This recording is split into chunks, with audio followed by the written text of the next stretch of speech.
Assalamualaikum warahmatullahi wabarakatuh. Apa kabar sahabat? Kita masih melanjutkan pembahasan di dalam kitab Tadkiratus Sami' wal Mutakallim tentang keutamaan ilmu dan ulama.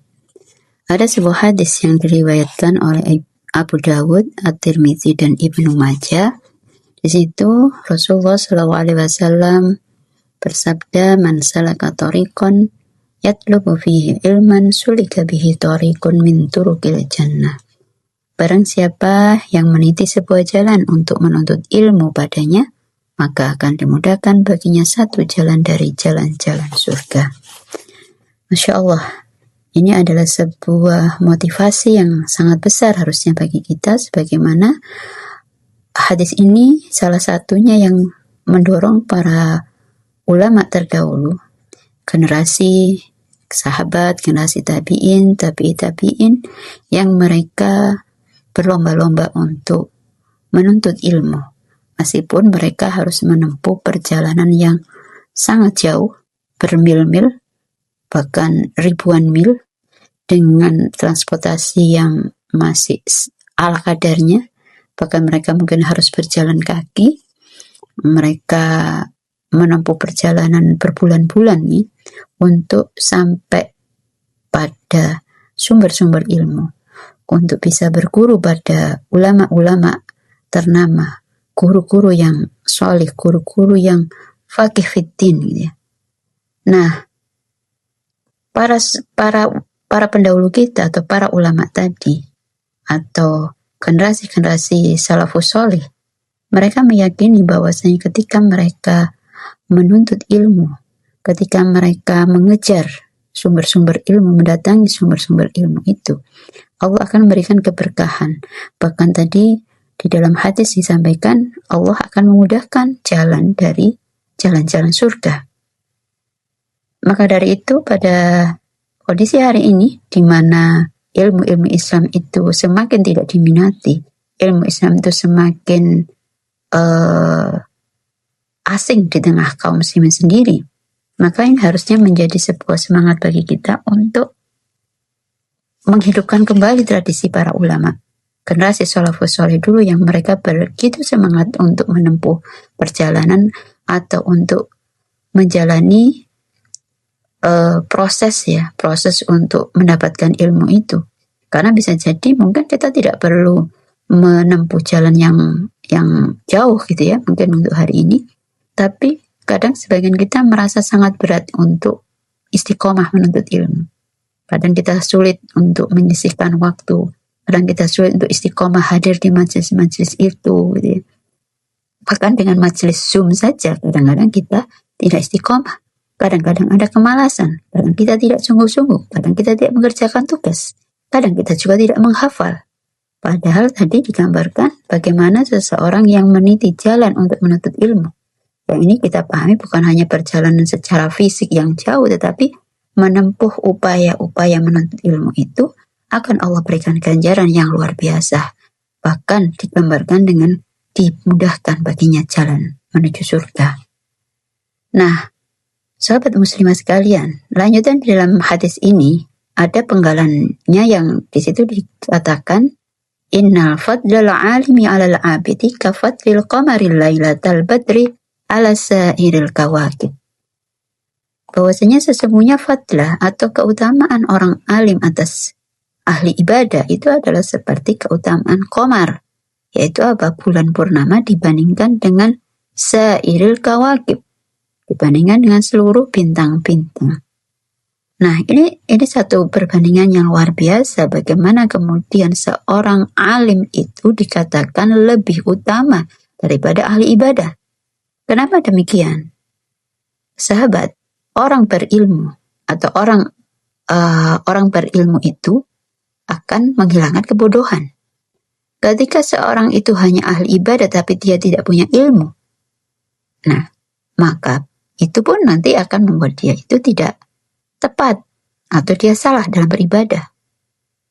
Maka dari itu derajat diberikan kepada ahli al-alim tadi itu lebih tinggi dari ahli ibadah. Kenapa? Ya karena dengan ilmunya itu dia akan menjadi orang yang tunduk kepada Allah.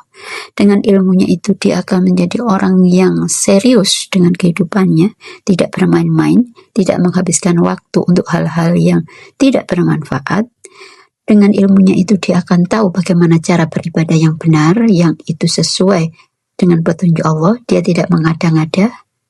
Dan dengan ilmunya itu dia akan juga bisa mengajari kepada manusia yang lain, membebaskan orang dari kebodohan. Dia akan bisa mengajarkan orang-orang yang jahil, bodoh dalam arti dia tidak mempunyai ilmu Allah, dia tidak mengerti pemahaman Islam. Maka ketika dia mengajarkan, ketika dia adalah orang yang alim, orang yang berilmu, kemudian dia mengajarkannya kepada orang-orang yang masih belum mengerti, maka itu akan menjadi pahala yang luar biasa baginya dan menjadi keberkahan bagi orang banyak. Maka sahabat, marilah kita berlomba-lomba untuk mendatangi taman-taman surga. Marilah kita luangkan waktu, bahkan hanya jangan sekedar meluangkan sedikit waktu, tapi kita harus memanage waktu-waktu kita agar ada waktu-waktu yang kita khususkan untuk mendatangi taman-taman surga, untuk mendatangi para guru, untuk mendatangi majelis-majelis kajian-kajian Islam, agar kita semakin memahami bagaimana agama kita, bagaimana petunjuk Allah dan Rasul-Nya, dan juga kita akan mengetahui bagaimana seharusnya kehidupan kita itu kita jalani. Jangan terlalu parno gitu ya, jangan terlalu khawatir apakah kajian ini kajian yang benar atau tidak. Jalani, datangi saja. Selama guru-gurunya adalah bukan orang fasik, guru-gurunya adalah orang-orang yang bisa dipercaya, maka dengarkan. Jangan tolak dulu ilmu itu, tapi dengarkanlah, hadirlah dalam majelis itu, dan mohonlah ampun pada Allah. Jika itu adalah kebenaran, maka jadikan itu ilmu yang bermanfaat. Tapi ketika kita mohon pada Allah, ketika itu memang sesuatu yang menyesatkan, maka kita mohon pada Allah, maka jauhkanlah saya dari kesesatan itu. Nah, maka sahabat, selain ilmu-ilmu agama, ilmu-ilmu kehidupan pun menjadi sesuatu yang harusnya kita kaji, kita pelajari dalam rangka apa? Dalam rangka untuk menjadikan kehidupan kita itu menjadi mudah untuk menjalankan ibadah, menjalankan ketaatan kita kepada Allah. Orang-orang di masa lalu, kenapa kemudian ada kemajuan ilmu pengetahuan yang luar biasa di dunia Islam pada masa kekhilafahan? Karena apa? Karena orang-orang masa itu, generasi salafus sholih atau generasi yang ada di masa kekhilafahan itu, mereka meyakini ketaatan mereka sebagai seorang hamba, ada kewajiban-kewajiban yang harus dijalankan, misalnya saja kewajiban untuk berjihad, maka itu menghabiskan mereka untuk melakukan riset, mereka melakukan percobaan dalam rangka apa? Untuk mendapatkan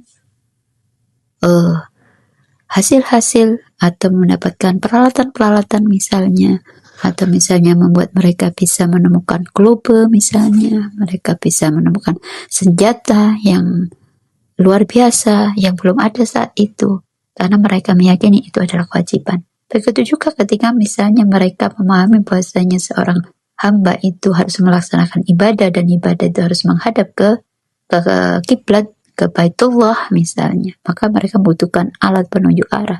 Maka disitulah kemudian ditemukan kompas.